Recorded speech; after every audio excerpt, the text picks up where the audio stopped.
जय एवरीवन, स्वागत है आपका हमारे channel Indian defence analysis Hindi में, जहां आपके लिए लेकर के आते हैं इंडियन डिफेंस की लेटेस्ट अपडेट्स को। और आज के अपने इस वीडियो में हम बात करने वाले हैं लाइट कॉम्बैट हेलीकॉप्टर के बारे में।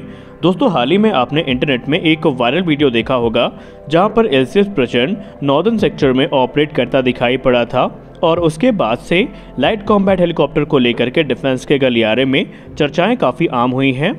दोस्तों, लाइट कॉम्बैट हेलीकॉप्टर निस्संदेह दुनिया के सबसे बेस्ट लाइट कॉम्बैट हेलीकॉप्टर्स में गिना जाता है और उसकी सबसे बड़ी वजह है ये जिस एल्टीट्यूड में ऑपरेट करता है वो किसी दूसरे हेलीकॉप्टर के लिए बहुत ज़्यादा मुश्किल है।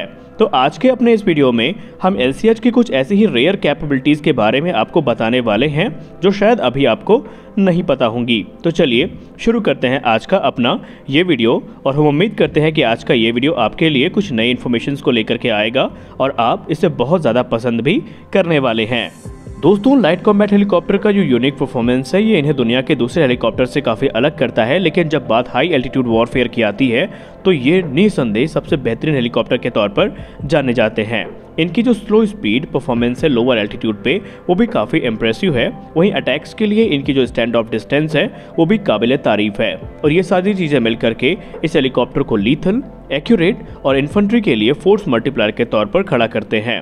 अब अगर हम मौजूदा स्टैंड ऑफ कैपेबिलिटी की बात करें एलसीएस प्रचंड की, तो इस समय एलसीएस प्रचंड की जो स्टैंड ऑफ रेंज है वो तकरीबन 4 से 6 किलोमीटर की है और ये जो स्टैंड ऑफ रेंज है ये इसमें इस्तेमाल किए जाने वाले FZ-275 लेज़र गाइडेड रॉकेट्स की वजह से है, जिनका निर्माण थेल्स के द्वारा किया जाता है। ये सिस्टम गाइडेड और अनगाइडेड दोनों प्रकार के रॉकेट्स को सपोर्ट करता है और अगर हम गाइडेड रॉकेट्स की बात करें तो प्रिसीजन अटैक के लिए ये काफ़ी अच्छे माने जाते हैं। ये 70 mm के रॉकेट 1.5 से लेकर के 7 किलोमीटर की रेंज में आते हैं और 6 किलोमीटर की रेंज में इनका जो CEP है वो 1 मीटर्स का है। गाइडेंस के लिए हेलीकॉप्टर में बेसिकली सेमी एक्टिव लेजर का इस्तेमाल किया जाता है। वहीं LCH में लेजर डेजिग्नेटर को भी इंटीग्रेट किया गया है जो कि गाइडेंस के लिए काफ़ी ज़्यादा मददगार होते हैं। अब अगर हम रॉकेट्स की बात करें तो रॉकेट का जो टोटल मास है वो तकरीबन 12.7 किलोग्राम का है, जिसमें ये 4.1 किलोग्राम के वॉरहेड्स को कैरी करते हैं और ये जो वॉरहेड है बेसिकली 6 मिलीमीटर की जो स्टील प्लेट है उनको पेनिट्रेट कर सकते हैं और इनका जो लीथल रेडियस है वो 9 मीटर्स का है। वहीं अगर हम टारगेट की बात करें तो इन रॉकेट्स का जो प्राइमरी टारगेट होता है वो होता है सॉफ्ट और light armoured vehicle, air defence facilities, radar sites, communication equipment या फिर सॉफ्ट बंकर्स। इनको ये इजीली तबाह कर सकते हैं। इन रॉकेट्स को डे एंड नाइट किसी भी वक्त फायर किया जा सकता है, यानी ये day and night firing capability के साथ में आते हैं। और लाइट कॉम्बैट हेलीकॉप्टर प्रचंड हमारा 4 रॉकेट लॉन्चर्स को कैरी कर सकता है और इनमें से प्रत्येक साइड 2 लॉन्चर होते हैं, यानी लेफ्ट साइड 2 लॉन्चर्स और राइट साइड भी 2 लॉन्चर्स और एक पॉड में तकरीबन 12 रॉकेट्स होते हैं, यानी टोटल लाइट कॉम्बैट हेलीकॉप्टर प्रचंड अपने साथ 48 रॉकेट्स को कैरी करता है।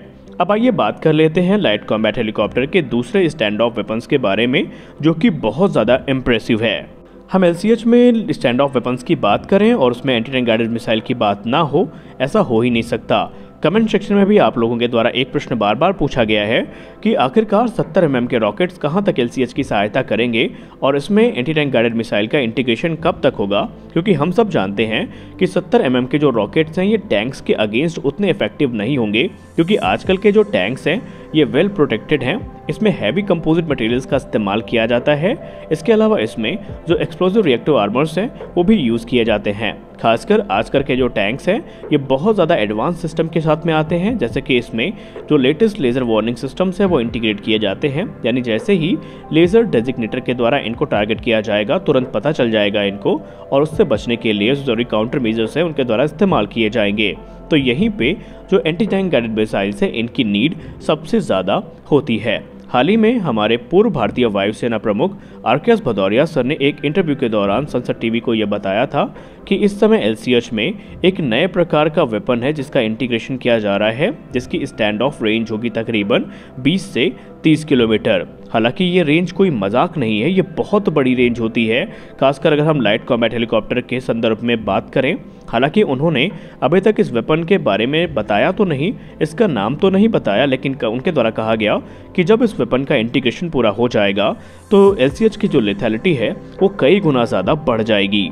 जो रेंज पूर्व भारतीय वायुसेना प्रमुख के द्वारा बताई गई है, अगर इसी रेंज के साथ ये वेपन LCH में इंटीग्रेट किया जाता है तो इससे LCH की ताकत काफ़ी ज़्यादा बढ़ जाएगी और जो इंडियन इन्फेंट्री है इनका बैटलफील्ड में कंप्लीट डोमिनेंस होगा, क्योंकि इस बड़ी स्टैंड ऑफ रेंज के साथ ये हेलीकॉप्टर जो man portable air defence system है या फिर पॉइंट एयर डिफेंस सिस्टम्स हैं उनकी पकड़ से बाहर होगा, और जो लॉन्गर रेंज के एयर डिफेंस सिस्टम है वो LCH प्रचंड को डिटेक्ट भी नहीं कर पाएंगे। और उसका श्रेय जाता है LCH की लो फ्लाइट कैरेक्टरिस्टिक्स को, यानी कि LCH पूरी तरीके से एकदम वहां पर अजेय हो जाएगा बैटलफील्ड में और भारतीय सेना के लिए बहुत ज़्यादा मददगार भी साबित होगा।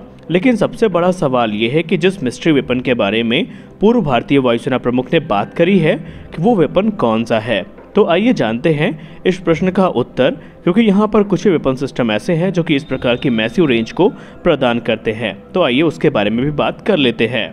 दोस्तों, आपको याद होगा हाल ही में हमने एक वीडियो बनाई थी जो थी व्हाट्स मिसिंग इन LCH प्रचंड।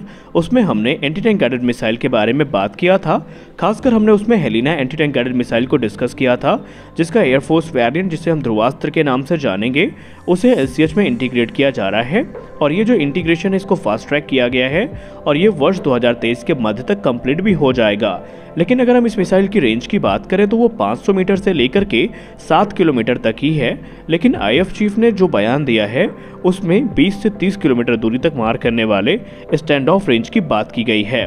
तो आइए जानते हैं कौन कौन से हथियार हैं जो ये रेंज ऑफर कर सकते हैं। इसमें से पहला जो ऑप्शन हो सकता है वो हो सकता है स्पाइक NLOS का। दोस्तों, स्पाइक NLOS मिसाइल का नाम यहाँ पर इसलिए लिया जा रहा है क्योंकि हाल ही में एक न्यूज़ सामने आई थी जहाँ पर कहा गया था कि इन मिसाइल को भारतीय वायुसेना के Mi-17 V5 हेलीकॉप्टर में इंटीग्रेट किया जा रहा है, जो कि भारतीय वायुसेना बड़ी संख्या में ऑपरेट करती है। और ये जो हेलीकॉप्टर हैं ये स्पाइक NLOS मिसाइल को फायर करने की कैपेबिलिटी को प्राप्त कर रहे हैं।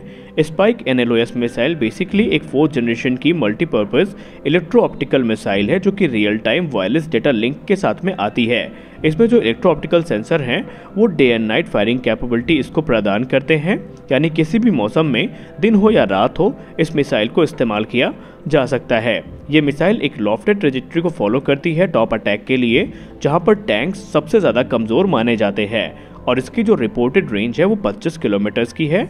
इन मिसाइल का इस्तेमाल भारतीय वायुसेना के अपाचे अटैक हेलीकॉप्टर्स के द्वारा भी किया जा सकता है। इसलिए ये चीज़ें ज़्यादा सेंस बनाती हैं कि शायद इनका इंटीग्रेशन LCH में भी किया जाए। अगर हम वर्ष 2020 की बात करें तो एक रिपोर्ट में ये कहा गया था कि US आर्मी ने ये अनाउंस किया था कि वो बड़ी संख्या में स्पाइक NLOS मिसाइल्स को खरीदना चाहते हैं ताकि उन्हें अपाचे हेलीकॉप्टर में माउंट किया जा सके। वही मार्च 2021 में एक रिपोर्ट सामने आई थी जहां पर कहा गया था कि अमेरिका के द्वारा अपाचे हेलीकॉप्टर से एक मिसाइल को टेस्ट भी किया गया था और उसने 32 किलोमीटर दूर जाकर के डायरेक्ट हिट रजिस्टर किया था, यानी 32 किलोमीटर दूर तक ये मार करने में सक्षम है उस रिपोर्ट के हिसाब से। दूसरी मिसाइल का जो ऑप्शन है LCH के लिए वो हो सकता है DRDO के द्वारा विकसित की गई संत मिसाइल, जिसे हम stand of anti tank guided missile के नाम से भी जानते हैं, जो कि एक 4th जनरेशन मिसाइल है और इसे आप Helina anti tank guided missile का एक अपग्रेडेड वेरिएंट भी कह सकते हैं, जो कि लॉन्ग रेंज के एंटी आर्मर रोल के लिए बनाई गई है।